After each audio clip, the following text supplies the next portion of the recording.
जय हिंद साथियों।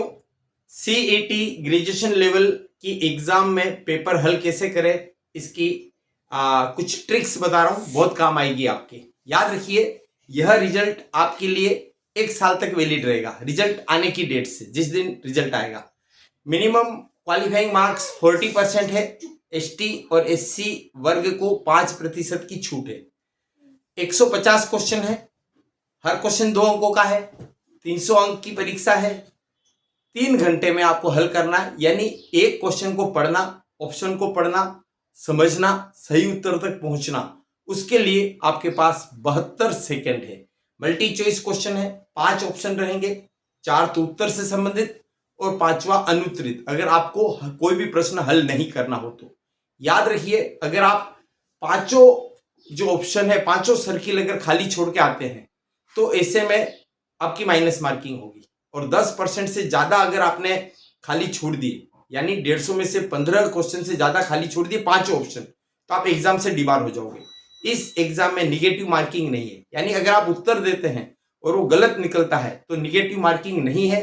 इसलिए आपको सभी के सभी 150 क्वेश्चन पूरे के पूरे हल करने हैं।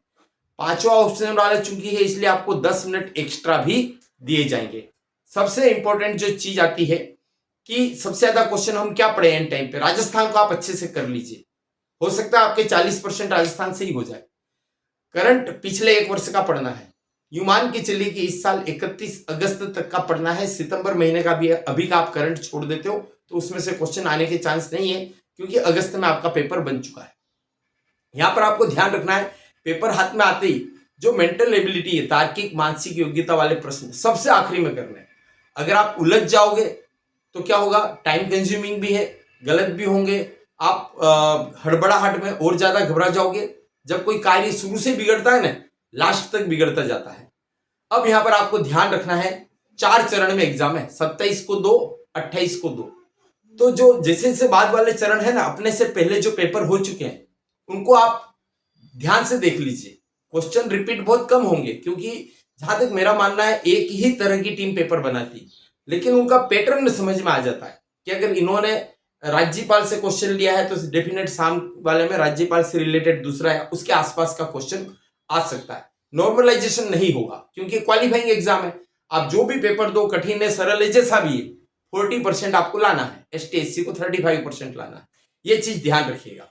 अब जब आपको पता है कि हमको पूरे 150 क्वेश्चन हल करने हैं, तो फिर क्या करना है, जो आते हैं वो तो आप करते जाओ, नहीं आ रहे उनको आप छोड़ दो, बाद में देख लेना। सेकेंड राउंड में आपका ब्रेन प्रोसेस करता रहेगा।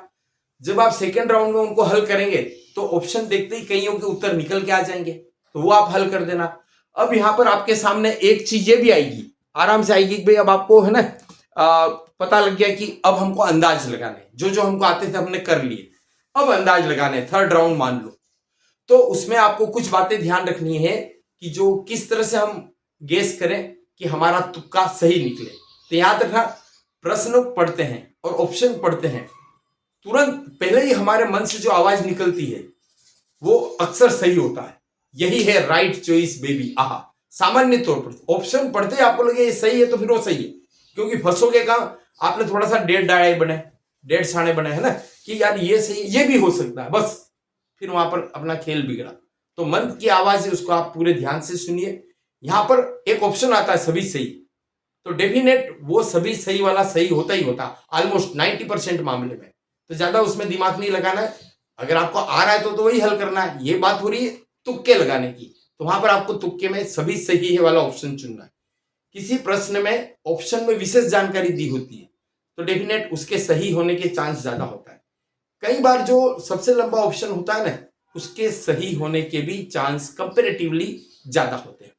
सावधानी कहां ध्यान में रखनी है आपको, असत्य है उपरोक्त में से कौन सा सही नहीं है। हम क्या करते हैं, सही नहीं है पढ़ते ही नहीं, अरे कारियो कूद पड़ियो मैदान में।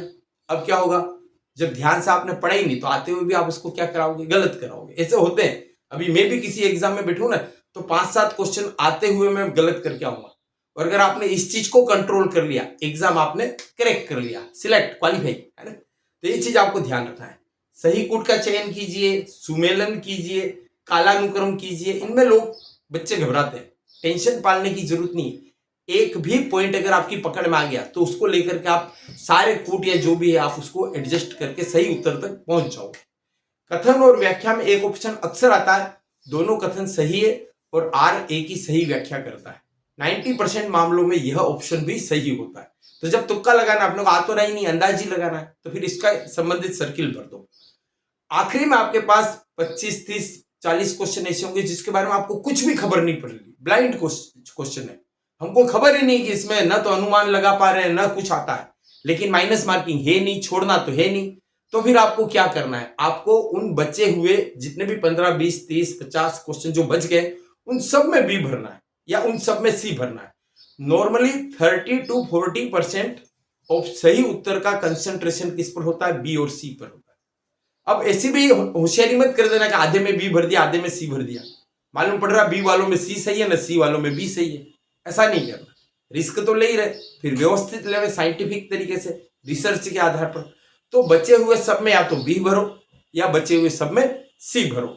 यहां पर आपको ध्यान रखना है, स्पीड विद एक्यूरेसी वाली चीज है वो थोड़ा सा ध्यान रखना है, लेकिन बहुत ज्यादा जल्दी भी नहीं करनी, घबराहट नहीं करना, हड़बड़ाना नहीं। क्वेश्चन हल करते जा रहे साथ में सर्किल भरते जाओ, बाद में मैं इकट्ठे भर लूंगा नहीं। अगर बाद में जल्दबाजी में छठे का आपने 7वां सर्किल भर दिया, 7वें क्वेश्चन का 8वां सर्किल भर दिया, पूरी सीरीज बिगड़ जाएगी।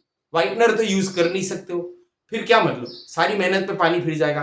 तो थोड़ा सा आप ध्यान रखना, कई क्वेश्चन में थोड़ी सी कंट्रोवर्सी भी होगी, समझने में दिक्कत भी आएगी, घबराना नहीं, इंग्लिश वर्जन पढ़ लेना। कंट्रोवर्सी में इंग्लिश वर्जन मान्य होता है, ये चीज आप थोड़ा सा ध्यान रखना। 1 घंटे पहले पहुंचने वाली बात, उसमें जरा भी लापरवाही मत करना। आपके एग्जाम में सफलता के लिए अग्रिम बधाई, शुभकामनाएं, धन्यवाद, जय हिंद।